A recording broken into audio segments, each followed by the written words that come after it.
नमस्कार, DN news plus में आप सभी का स्वागत है।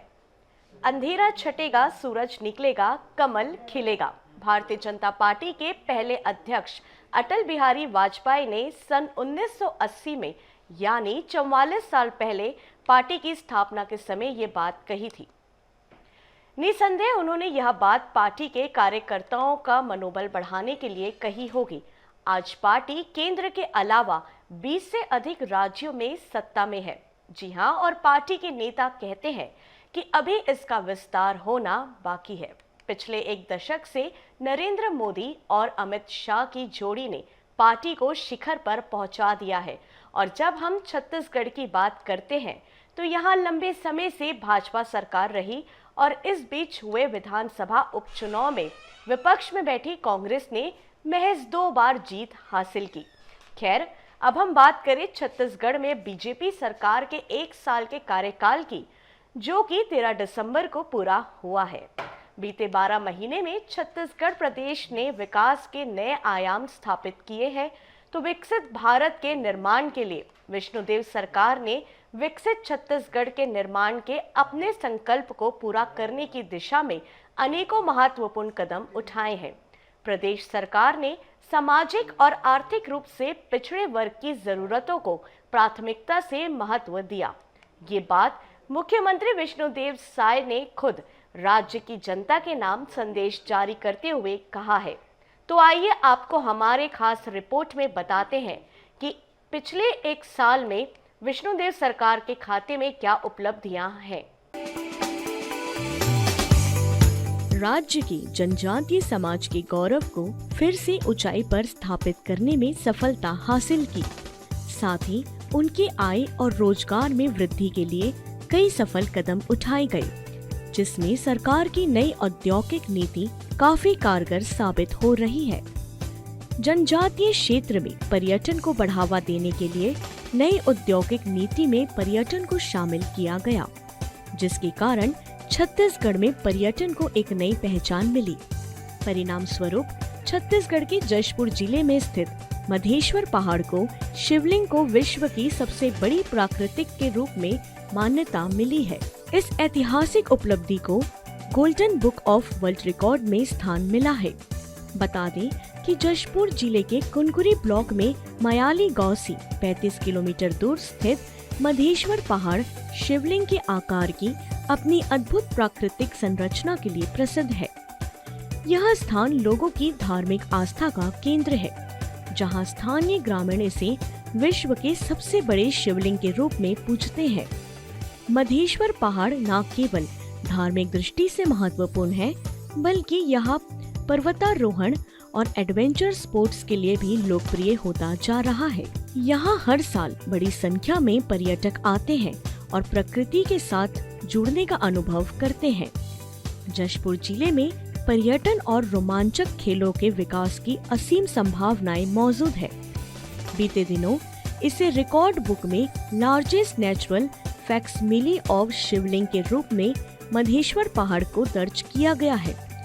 मुख्यमंत्री विष्णुदेव साय ने इस उपलब्धि के लिए प्रदेशवासियों को बधाई देते हुए इसे प्रदेश के पर्यटन की उपलब्धियों में एक नया आयाम बताया।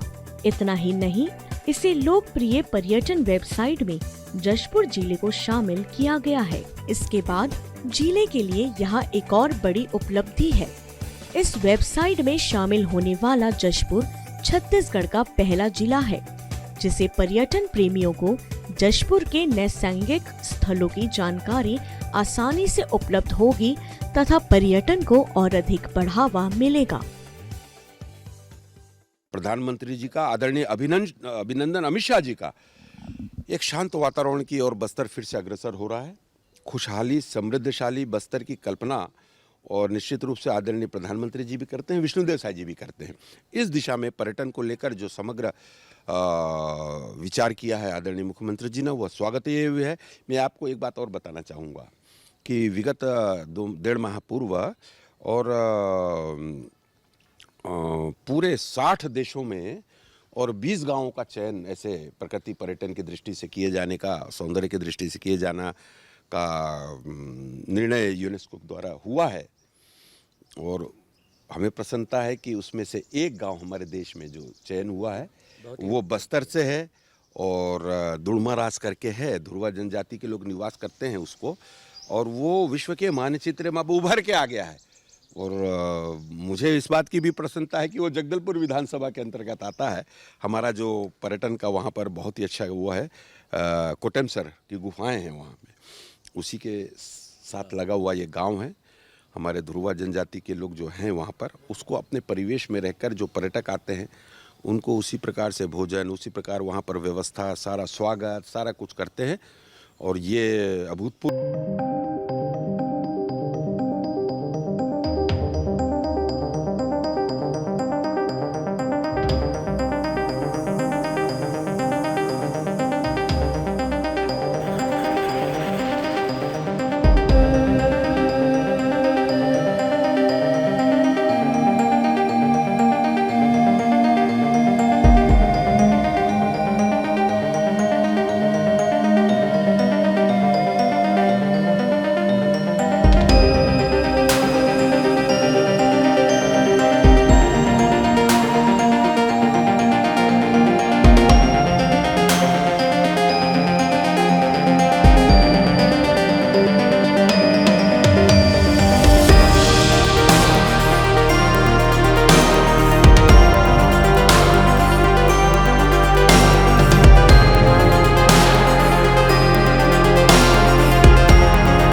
एक साल की उपलब्धि गिना रही है, इसमें आप जनता की ओर से क्या सोच आपका है?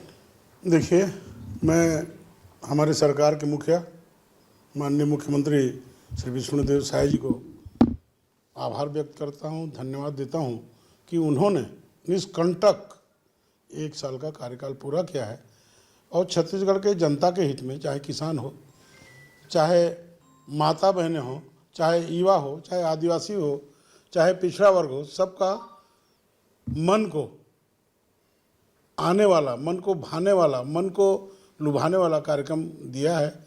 और जितना कार्य पिछले 5 वर्षों में कांग्रेस की सरकार नहीं कर पाई, उतना काम माननीय विष्णुदेव की सरकार ने 1 साल में पूरा किया है।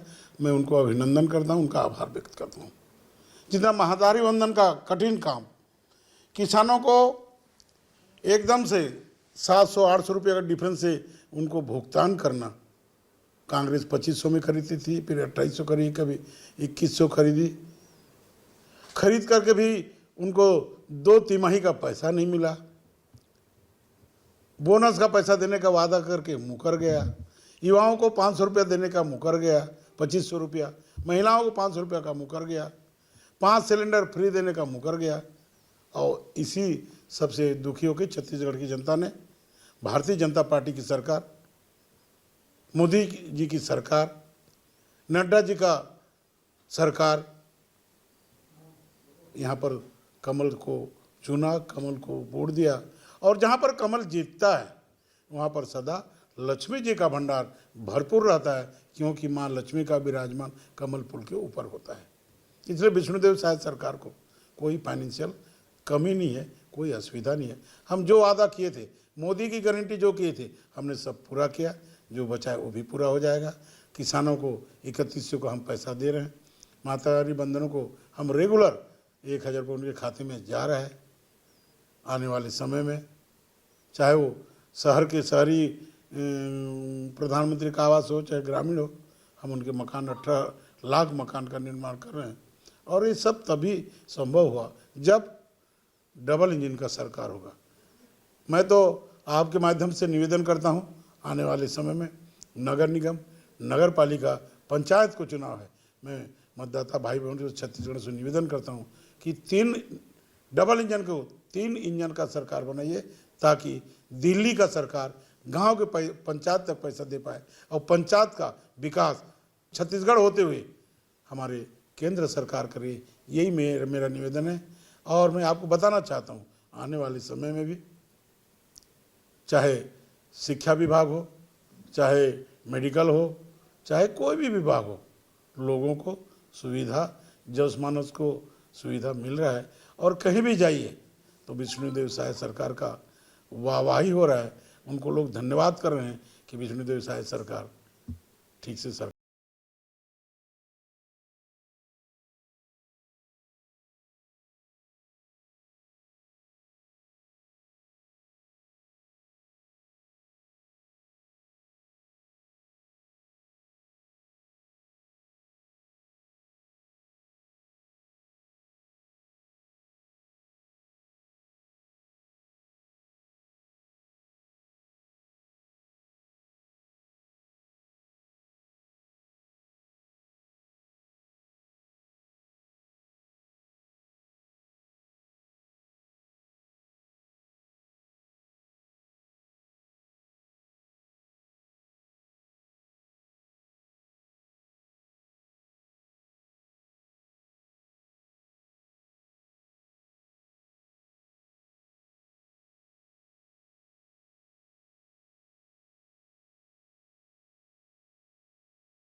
विष्णुदेव साय जी जो बेहद सहज सरल व्यक्तित्व के मालिक हैं। जशपुर के बगिया से एक हम लोगों ने शायद एक उपवन से एक महकदार फूल चुन के भारतीय जनता पार्टी ने इस प्रदेश का मुख्यमंत्री बनाया है। और विष्णुदेव के सुशासन में एक साल में साए साए जो ये सरकार चल रही है, तो देवजी भाई पटेल क्या सोचते हैं कि विष्णुदेव साय जी हमारे जो संवेदनशील मुख्यमंत्री हैं, उनका एक साल कैसा रहा? निश्चित रूप से छत्तीसगढ़ की सरकार 2018 के पूर्व में भारतीय जनता पार्टी की सरकार थी और 5 सालों में ही कांग्रेस की सरकार को हटाकर जनता ने पुनः भारतीय जनता पार्टी को आशीर्वाद दिया। कहीं न कहीं जनता का विश्वास जीतने में भारतीय जनता पार्टी जो है खरी उतरी है।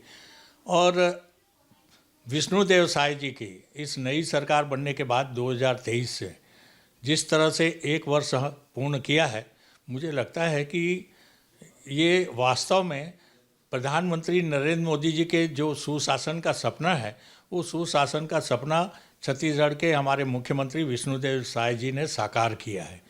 मुख्यमंत्री के तौर पर उन्होंने अपनी जिम्मेदारी संभालते ही दूसरे दिन ही जो वादा उन 18 लाख परिवार, वंचित परिवार जिनके पास आवास के लिए 5 साल से वो राह देख रहे थे, उन वंचितों को सर्वप्रथम वह 13 तारीख को उन्होंने जो है पदभार ग्रहण किया 13 तारीख के, और 14 तारीख को ही उन्होंने 18 लाख आवास में सर्वप्रथम जो है साइन करके उन गरीबों के आवास को प्रदान करने का काम किया।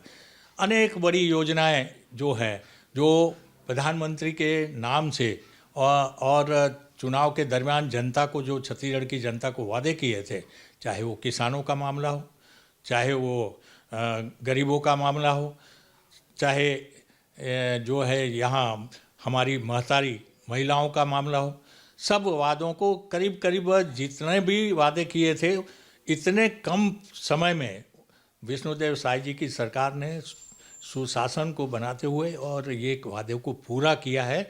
मैं समझता हूँ कि आज हर वर्ग के लिए जो है अल्प समय में इतना काम करना संभव नहीं था।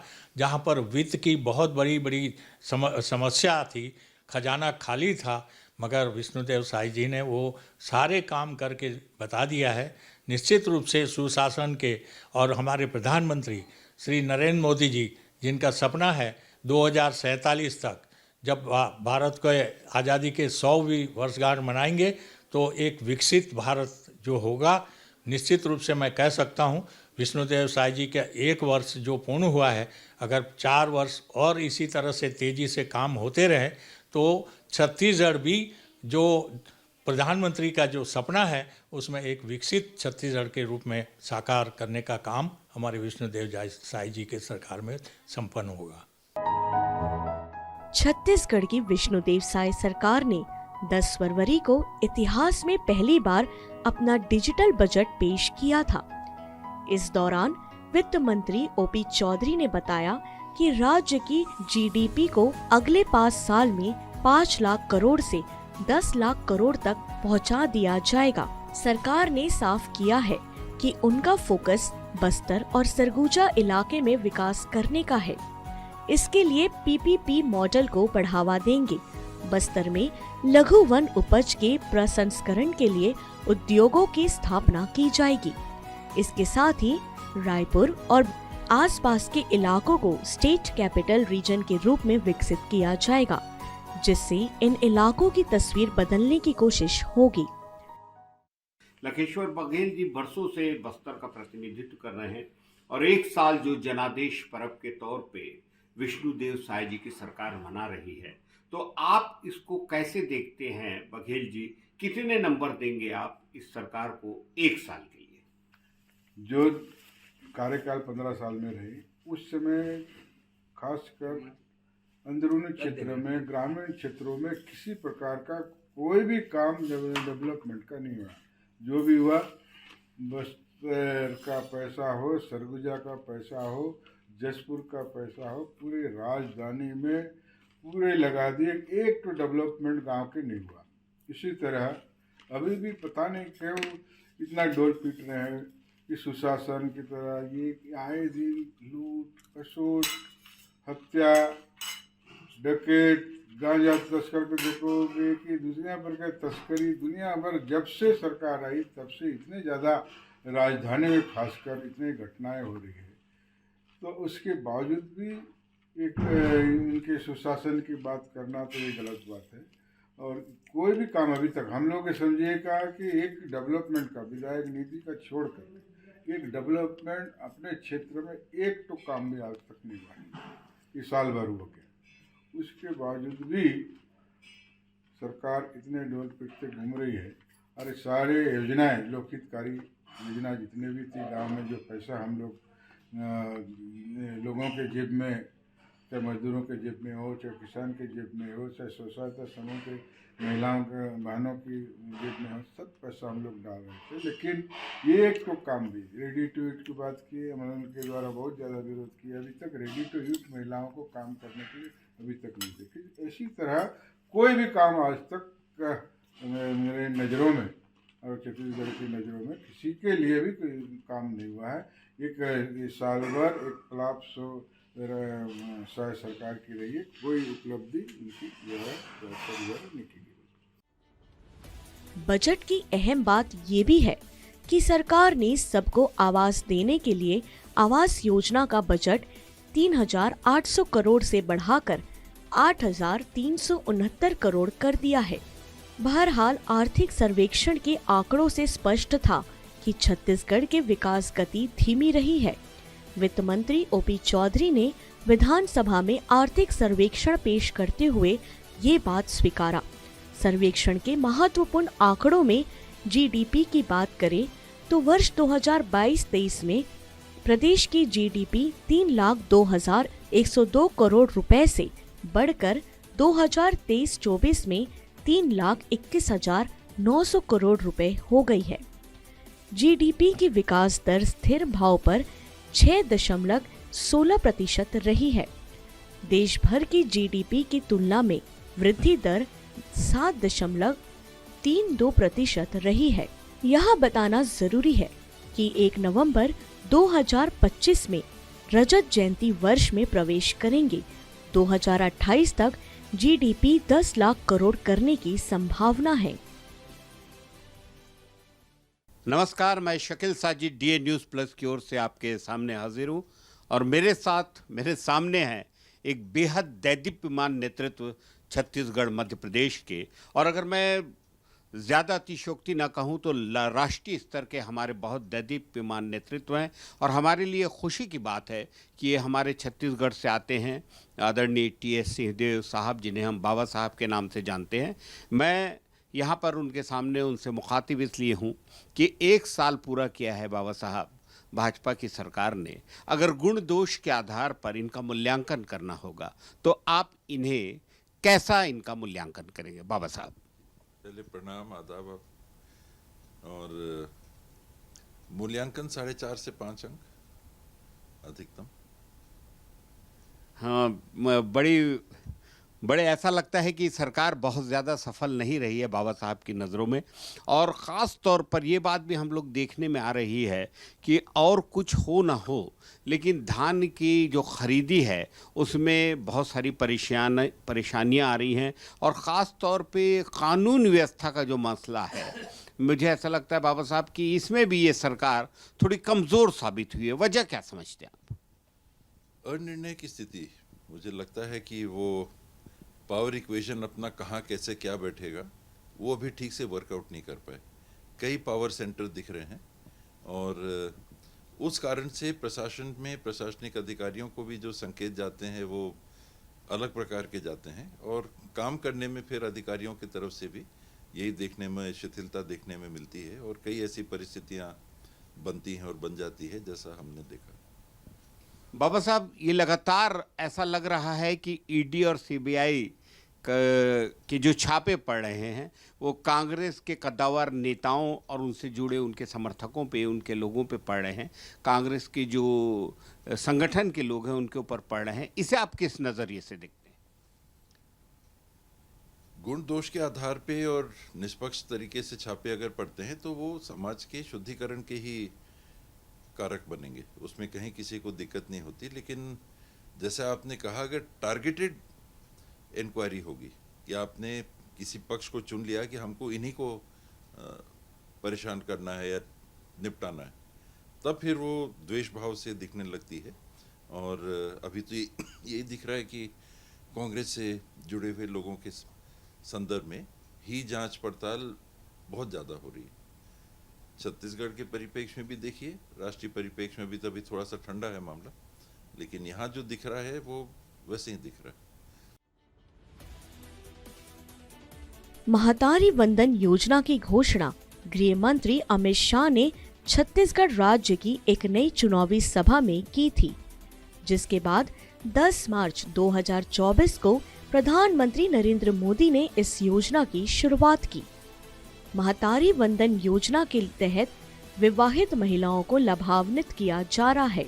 इस योजना के माध्यम से सरकार महिलाओं को प्रति माह 1000 रुपए की वित्तीय सहायता दे रही है। गर्भवती महिलाओं के पोषण स्तर में सुधार लाना और गर्भावस्था के दौरान मजदूरी में होने वाली हानि में ये राशि उनको सुरक्षा को सुनिश्चित करेगी। योजना का लाभ केवल प्रथम जीवित बच्चे को ही मिलेगा। महतारी वंदन योजना छत्तीसगढ़ राज्य सरकार द्वारा संचालित एक सामाजिक सुरक्षा योजना है। यह सहायता सीधे महिलाओं के बैंक खातों में जमा की जाती है। हर महीने मिलने वाले 1000 रुपए से महिलाओं को आर्थिक स्थिति में सुधार हुआ है। महिलाएं अपनी दैनिक जरूरतों को पूरा करने में सक्षम है। इससे महिलाओं की आय का स्रोत बढ़ा है और वे अपने परिवार को आर्थिक रूप से सहयोग कर रही है। यह योजना महिलाओं को सशक्त बनाने में मददगार साबित हो रही है। उनके अधिकारों के प्रति जागरूक करने में मदद मिल रही है। छत्तीसगढ़ सरकार के कार्यकाल के 1 साल पूरे होने पर बीजेपी के राष्ट्रीय अध्यक्ष जेपी नड्डा ने मंच से ऐलान किया कि महतारी वंदन योजना कभी बंद नहीं होगी। हाल ही में हमारे माननीय बेहद सरल मुख्यमंत्री विष्णुदेव साय जी ने अपने सुशासन का 1 साल पूरा किया है और इस 1 साल में जिसे राजनीतिक लोग या उनके चाहने वाले विष्णुदेव जी का सुशासन बोलते हैं, साय साय वाला शासन बोलते हैं, आपको क्या लगता है? आप इसे इस सरल व्यक्तित्व के धनी आदरणीय मुख्यमंत्री जी के इस 1 साल को, विष्णुदेव जी के 1 साल को आप कैसे देखते हैं? देखिए, ये साल बहुत अच्छा गया है, बहुत ही सरल सहृदयी हैं और लोगों की हेल्प करते हैं। हमारे पास भी कई गरीब ऐसे पेशेंट्स आए हैं जिनको मदद की ज़रूरत थी, हमने उनके पास भेजा, उन्होंने मदद करी और ये उनका पहला साल था। अभी उनको समझने और आगे बढ़ने में समय लगेगा, पर मैं ऐसा आशा करता हूँ कि जैसा ये 1 साल बहुत अच्छे से उन्होंने किया है, आगे भी किया जाएगा। और मेरी उनसे पर्सनली बात भी हुई थी कि उनका जो क्षेत्र है, गांव का जो एरिया है, वहाँ पर एक फ्री कैंप किया जाएगा और वहाँ से जो गरीब बच्चे हैं या गरीब जो पेशेंट्स हैं जो अफोर्ड नहीं कर सकते हैं, उनको रायपुर ला के फ्री में उनका इलाज किया जाएगा। ये उनसे मेरी चर्चा भी हुई थी और मैं उम्मीद करता हूँ कि इस साल हम इस कैंप को पूरा कर पाएंगे। श्री विष्णुदेव साय जी ने मेडिकल के क्षेत्र में बहुत सारी बातें की है और करने की ठानी है। आने वाले दिनों में, आने वाले 5 सालों में, आने वाले दिनों में इनके कार्यकाल में आप कैसा सोचते हैं विष्णुदेव साय जी की इस क्षेत्र में उपलब्धियों के बारे में? मेरे को ऐसा लगता है कि ये सब चीज़ें बहुत अच्छे से होनी चाहिए, क्योंकि सेंटर में और स्टेट में एक ही गवर्नमेंट है और मोदी जी का भी विज़न जो है वो हेल्थ के लिए बहुत पॉजिटिव है और बहुत अच्छा वो सोचते हैं, बहुत अच्छा करते हैं और उसी का क्रियान्वयन एक नया रूप जो है छत्तीसगढ़ में भी है। और हमारे जो मुख्यमंत्री जी हैं वो भी इसमें बहुत पॉजिटिव हैं और उनके साथ जो हमारे हेल्थ मिनिस्टर हैं वो भी बहुत पॉजिटिव हैं, श्याम बिहारी जायसवाल जी। तो मैं उम्मीद करता हूं कि ये जो लाइन अप है, एक इनका जो कोऑर्डिनेशन है, इससे हेल्थ सेक्टर में बहुत अच्छी ग्रोथ और लोगों को बहुत अच्छा फ़ायदा और मरीजों को बहुत फ़ायदा होने से एक उम्मीद है और ऐसा होने के चांसेस बहुत ज़्यादा हैं। 1 साल पूरे हुए हैं नई सरकार के यहाँ पर छत्तीसगढ़ में और जबकि एक बेहद सहज सरल व्यक्तित्व बिल्कुल उनके ही मार्फत सीएम विष्णुदेव साय जी का प्रशासन चल रहा है। जो विष्णुदेव साय जी के सुशासन या साय साय शासन की हम बात करते हैं, मैं डॉक्टर साहब आपसे ये जानना चाहूँगा कि सीएम विष्णुदेव साय जो बेहद विनम्र, बेहद सहज सरल व्यक्ति हैं, उनके 1 साल के शासन को और ख़ास तौर में मेडिकल के क्षेत्र में उनकी की गई कार्यों को आप किस तौर पे लेते हैं? 1 साल गुजरा है, बहुत कम समय होता है किसी का भी आकलन करने के लिए, और हर कोई एक्सपेक्ट करता है कि जब नया मुख्यमंत्री आए हैं और बीजेपी की सरकार वापस आई है तो प्रदेश में बहुत तेज़ी से ग्रोथ होगी और व्यापक औद्योगिकरण या किसानों को जो भी फ़ायदा होना है, डेफिनेटली कृषि के क्षेत्र में विष्णुदेव साय जी के मुख्यमंत्री काल में काफ़ी कुछ काम हो रहा है। और हम देख रहे हैं कि जो मिनिमम जो रेट है वो भी बढ़ा है और लोगों को समय, क्योंकि मेरे घर में भी खेती किसानी होती है, तो मैं इतना जानता हूं कि इस वक्त आप धान बेचने जाओ और अगले दिन उसी दिन आपके अकाउंट में पैसे ट्रांसफ़र हो जा रहे हैं। तो ये बहुत बड़ी बात है जो कि साय मंत्रिमंडल ने अचीव किया है कि किसानों का एक आत्मविश्वास जो कि डोल रहा था इस पूरे प्रदेश में, वो वापस उन्होंने अर्जित किया है। दूसरा, जहाँ तक शिक्षा के क्षेत्र में या चिकित्सा के क्षेत्र में अभी हमारा राज्य 24 साल का ही हुआ है और व्यापक सुधार की आवश्यकता प्राथमिक से लेके सेकेंडरी हेल्थ केयर सेंटर जो हैं वहाँ पर की जानी है, चाहे वो डिस्ट्रिक्ट हॉस्पिटल हो चाहे प्राइमरी हेल्थ सेंटर हो। मैं हमेशा अपने जब भी मेरे से ये प्रश्न पूछा जाता है तो मैं यही बोलता हूँ कि अगर सर्दी खांसी बुखार के व्यक्ति को भी गांव से किसी शहर में आके अपना इलाज कराना पड़ेगा तो ये दिक्कत का काम है। उल्टी दस्त के मरीज को भी अगर आना पड़ेगा बड़े शहर में आके अपना इलाज कराना तो ये दिक्कत का काम है। तो जब तक हम अपनी प्राथमिक स्वास्थ्य व्यवस्था और सेकेंडरी स्वास्थ्य व्यवस्था को सुदृढ़ नहीं करेंगे तब तक हम अपने प्रदेश को सुरक्षित नहीं मान सकते। तो उतनी ही सबसे बड़ा प्रॉब्लम यही है कि प्राथमिक स्वास्थ्य केंद्र और सेकेंडरी स्वास्थ्य जो सेंटर्स हैं वहाँ पर हमें डॉक्टरों की एक व्यापक कमी देखने को मिलती है। उसके लिए जितने मेडिकल कॉलेज हमारे प्रदेश में आपकी नए खुल रहे हैं और जितना संसाधन हमारे प्रदेश में जुटाया जा रहा है वह तारीफ़ काबिल है। और उसमें जिस क्षेत्र में हमारे स्वास्थ्य मंत्री और मुख्यमंत्री जिस प्रकार से काम कर रहे हैं यह एक उल्लेखनीय कार्य है। और अभी इनके पास में 4 साल और बचे हैं और मेरे को ऐसा लगता है कि 5 साल ख़त्म होते होते तक के हम स्वास्थ्य के क्षेत्र में छत्तीसगढ़ को देश के नक्शे पर बहुत बड़े स्थान पर देखते रहेंगे।